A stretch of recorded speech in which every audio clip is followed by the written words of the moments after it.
Good evening students, myself Mohitanand Prakash. तो आज फिर हम टीचिंग ऑफ बायोलॉजिकल साइंस पर चर्चा करेंगे। इसमें आज का हमारा टॉपिक है लेसन प्लान का पैरामीशियम, दिनांक 30/6, विषय विज्ञान, उपविषय जीव विज्ञान, कक्षा 6, कालांश 3, अवधि 35 मिनट।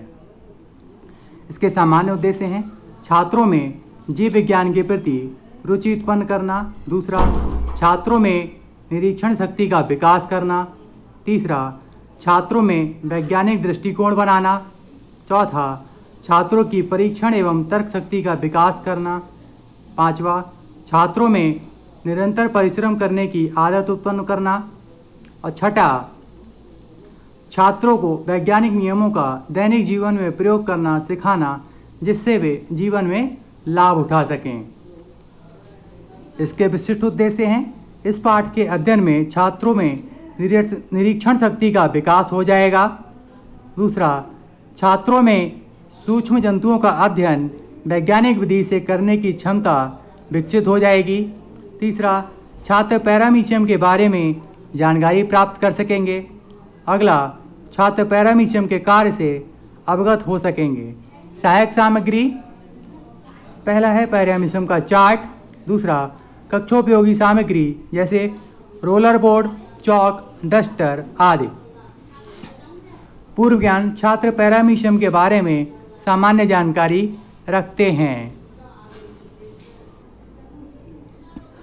जिसके हमारा पहला शिक्षण बिंदु है प्रस्तावना। इसको भी हम प्रश्नोत्तर विधि के माध्यम से पूर्व ज्ञान प्रत्यास्मरण के अनुसार विकासात्मक प्रश्न पूछेंगे। इसके विकासात्मक प्रश्न है। पहला प्रश्न है: हम जीव विज्ञान में किसका अध्ययन करते हैं? हम जीव विज्ञान में जीव जंतुओं का अध्ययन करते हैं। दूसरा प्रश्न: क्या हम सभी जंतुओं को नग्न आँखों से देख सकते हैं? हम सभी जंतुओं को नग्न आँखों से नहीं देख सकते हैं। अगला प्रश्न: तो हम किन जंतुओं को नग्न आँखों से नहीं देख पाते हैं? हम एक कोशिकीय जंतुओं को नग्न आँखों से नहीं देख सकते हैं। अगला प्रश्न: एक कोशिकीय जंतु का उदाहरण दीजिए। अमीबा, पैरामीशियम, यूग्लिना एक कोशिकीय जंतु हैं। अगला प्रश्न: पैरामीशियम की संरचना कैसी होती है? तो ये समस्यात्मक प्रश्न है, क्योंकि छात्रों को इसके बारे में ज़्यादा पता नहीं होता है, इसलिए छात्र यहाँ पर अस्पष्ट उत्तर होते हैं। तो उद्देश्य कथन: छात्रों, आज हम आपको पैरामीशियम की संरचना के बारे में बताएंगे। नवीन ज्ञान प्रस्तुतिकरण: छात्र अध्यापक छात्रों को पैरामीशियम का चार्ट दिखाकर प्रश्नोत्तर के माध्यम से पाठ का विकास करेगा। छात्र ध्यानपूर्वक सुनेंगे। कथन विधि के माध्यम से बोला हमने। पहला शिक्षण बिंदु है हमारा पैरामीशियम की संरचना, जिसमें भी हम प्रश्नोत्तर से प्रदर्शन विधि के माध्यम से प्रत्यास्मरण के द्वारा विकासात्मक प्रश्न पूछेंगे। तो पहला प्रश्न है: छात्रों को चार्ट दिखाकर यह कौन सा जंतु है? यह पैरामीशियम है। इसका आकार कैसा होता है? इसका आकार चप्पल की तरह होता है, इसलिए इसे स्लीपर एनिमलक्यूल कहते हैं। अगला प्रश्न: क्या हम पैरामीशियम को नग्न आँखों से देख सकते हैं? हम पैरामीशियम को नग्न आँखों से नहीं देख सकते हैं। पैरामीशियम का जंतु वैज्ञानिक नाम बताइए। पैरामीशियम का जंतु वैज्ञानिक नाम पैरामीशियम कॉर्डेटम है। इसकी खोज किसने की? तो छात्र निरुत्तर, क्योंकि छात्रों को इसके बारे में ज़्यादा पता नहीं होता है, इसलिए छात्र यहाँ पर शांत रहते हैं। तो छात्र अध्यापक कथन व्याख्यान से प्रदर्शन विधि के माध्यम से: पैरामीशियम एक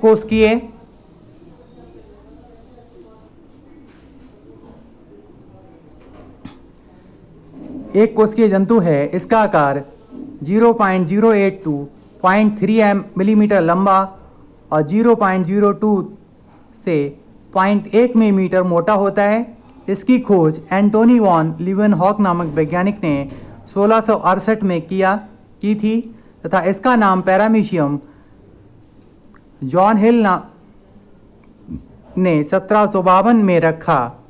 यह अलवणीय जलाशयों, झीलों, नदियों में पाया जाता है। इसका शरीर चप्पल के आकार का होता है। इसमें 2 केंद्रक पाए जाते हैं। इसकी पूरी बॉडी पर सीलिया होते हैं। इसमें food vacuole, contractile vacuole, cytoplasm आदि पाया जाता है। तो छात्र ध्यानपूर्वक सुन व समझ रहे हैं।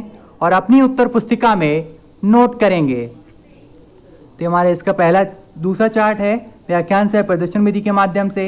ये देखिए पूरी बॉडी पे सीलिया है, ये anal pore, food vacuole, macronucleus, micronucleus, pellicle, cilia और कॉन्टेक्टाइल वैक्यूल। जैसा कि मैंने बताया था कि 2 केंद्रक होते हैं, तो एक मैक्रो और एक माइक्रोन्यूक्लियस। तो इस शिक्षण बिंदु का मूल्यांकन हम प्रश्न के द्वारा करेंगे कि पैरामीशियम की संरचना कैसी होती है। हम दूसरे शिक्षण बिंदु पर आते हैं। तो दूसरा शिक्षण बिंदु है पैरामीशियम में गमन। तो इसको भी हम प्रश्नोत्तर विधि के माध्यम से प्रत्यास्मरण के आधार पर विकासात्मक प्रश्न पूछेंगे। तो इसके विकासात्मक प्रश्न हैं कि पैरामीशियम में भोजन कैसे पहुंचता है। तो पैरामीशियम में भोजन ओरल ग्रुप के द्वारा पहुंचता है। अगला प्रश्न, पैरामीशियम में गमन के लिए कौन सा अंग होता है। तो पैरामीशियम में गमन के लिए सीलिया पाए जाते हैं। अगला प्रश्न, पैरामीशियम में गमन किस प्रकार होता है। तो छात्र निरुत्तर, क्योंकि छात्रों को ने ये तो बता दिया कि गमन के लिए सीलिया पाए जाते हैं, लेकिन अब गमन किस प्रकार होगा उनको ये पता नहीं है, इसलिए छात्र यहाँ पर चुप हैं और उन्होंने उत्तर नहीं दिया है। तो छात्र अध्यापक कथन, व्याख्यान सह प्रदर्शन विधि के माध्यम से नवीन ज्ञान प्रस्तुतिकरण। पैरामीशियम के शरीर की आकृति धारा रेखित होती है, जो इसे जल में तैरने सहायक बनाती है। महीन और बाल तुल्य कोशिकांगों सीलिया के स्पंदन द्वारा इसे शीघ्रता से तैरने में सुगमता रहती है।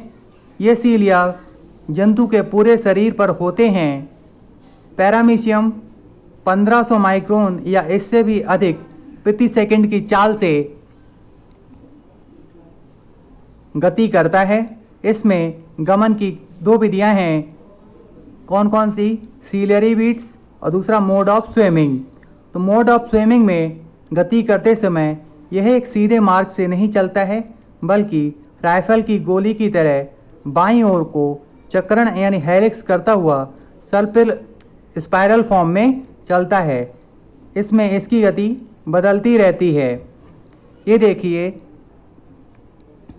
ये चला, ये स्पाइरल फॉर्म में चल रहा है, इसका रोटेशन होता रहता है और ये अपनी गति धीरे धीरे ऐसे चेंज करता रहता है। और ये इसकी मोड ऑफ स्विमिंग है।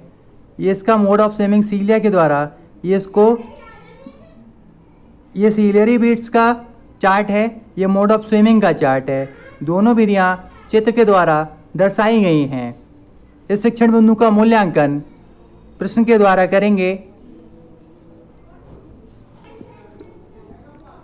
तो इस शिक्षण बिंदु का मूल्यांकन हम प्रश्न के द्वारा करेंगे कि पैरामीशियम में गमन किस प्रकार होता है।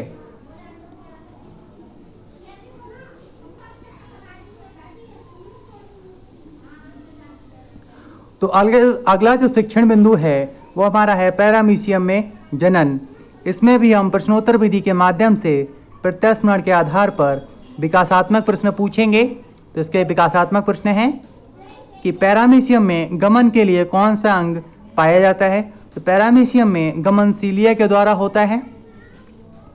अगला प्रश्न, पैरामीशियम में किस प्रकार का प्रजनन होता है। पैरामीशियम में लैंगिक व अलैंगिक प्रजनन होते हैं। अगला प्रश्न, प्रजनन किस विधि द्वारा होता है। छात्र निरुत्तर, क्योंकि छात्रों को यह तो पता है कि लैंगिक और अलैंगिक दोनों प्रजनन होते हैं, लेकिन कैसे होते हैं ये नहीं पता। तो छात्र अध्यापक इसको व्याख्यान से प्रदर्शन विधि के माध्यम से क्लैरिफाई करेगा। छात्र अध्यापक कथन, पैरामीशियम का जीवन चक्र एक ही पोषद में पूरा होता है तथा इसका जीवन चक्र बहुत ही सरल तथा साधारण होता है। इसमें अलैंगिक व लैंगिक प्रजनन दोनों होते हैं। इसमें अलैंगिक प्रजनन द्विविखंडन विधि द्वारा होता है। यह मुक्तजीवी जंतु है तथा यह निराकार सूक्ष्म एक कोशिकीय जीव है। कोशिकांग और कोशिका द्रव को गिरने वाली इसकी कोशिका झिल्ली छिद्रित होती है। विभाजन के समय पैरामीशियम भोजन लेना बंद कर देता है और इसकी मुख खांच तथा मुखगुह्य संरचनाएं अदृश्य होने लगती हैं और केंद्रक दो भागों में बंटता है और भोज रिक्तिका भी मिट जाती है। बाद में इसमें केंद्रक फिर से बनेंगे और कोशिका द्रव्य द्वारा धीरे धीरे बंट जाते हैं। इस प्रकार एक पैरामीशियम से दो डॉटर यानी दो संतति पैरामीशियम बन जाते हैं, जिसमें पहले से प्रोटर और दूसरे को ओपिस्थे कहते हैं। तो छात्र ध्यानपूर्वक सुन व समझ रहे हैं और उत्तर पुस्तिका में नोट करेंगे। ये देखिए कि यहाँ पर ये कॉन्ट्रैक्टाइल वैक्यूल है, ये ओरल ग्रुप, दोनों में क्या है, दोनों में बनने लगी माइक्रोन्यूक्लियस और मेगान्यूक्लियस दोनों डिसअपियर होने लगे, जिसमें दूसरे पार्ट में क्या है कि इसकी ओरल ग्रुप भी डिसअपियर होने लगी। अब अगले पार्ट में क्या है, देखिए आसानी से कि दोनों न्यूक्लियस दो पार्टों में डिवाइड हो गया और क्रोमेटिड फाइबर्स के द्वारा वो आपस में जुड़ गया। जैसे मेगा न्यूक्लियस और माइक्रो न्यूक्लियस दोनों क्रोमेटिड फाइबर्स के द्वारा जुड़े हैं। अब इन दोनों में ओरल ग्रुप फिर से बनने लगी और कॉन्ट्रैक्टाइल वैक्यूल भी की फॉर्मेशन भी फिर से होने लगी है। अब देखिए यहाँ पर कि जो साइटोप्लाज्म की खांच है, ये दो डॉटर पैरामीशियम बन गए हैं और ये साइटोकाइनेसिस, इसमें सारे ऑर्गन्स फिर से डेवलप हो गए हैं। इसमें micronucleus, macronucleus, micronucleus, food vacuole, contractile vacuole, oral group और सेम इसी में ये दोनों साइटोकाइनेसिस के द्वारा अलग हो जाएंगे। तो पहले जो ऊपर वाले पार्ट से बनता है उसको प्रोटर और नीचे वाले पार्ट से जो बनेगा उसको ओपिस्थे कहते हैं। ये पैरामीशियम में ट्रांसवर्स बाइनरी फिजन है। अगला है श्यामपट्ट सारांश। छात्र अध्यापक तीनों शिक्षण बिंदु श्यामपट्ट पर उतारेगा। कक्षा एवं निरीक्षण कार्य जो कि हमारा लेखन कौशल में आता है, छात्र अध्यापक छात्रों को श्यामपट्ट कार्य उतारने का आदेश देगा तथा स्वयं कक्षा में घूम घूम कर उनका निरीक्षण करेगा और उनकी लेखन संबंधी त्रुटियों का निराकरण करेगा।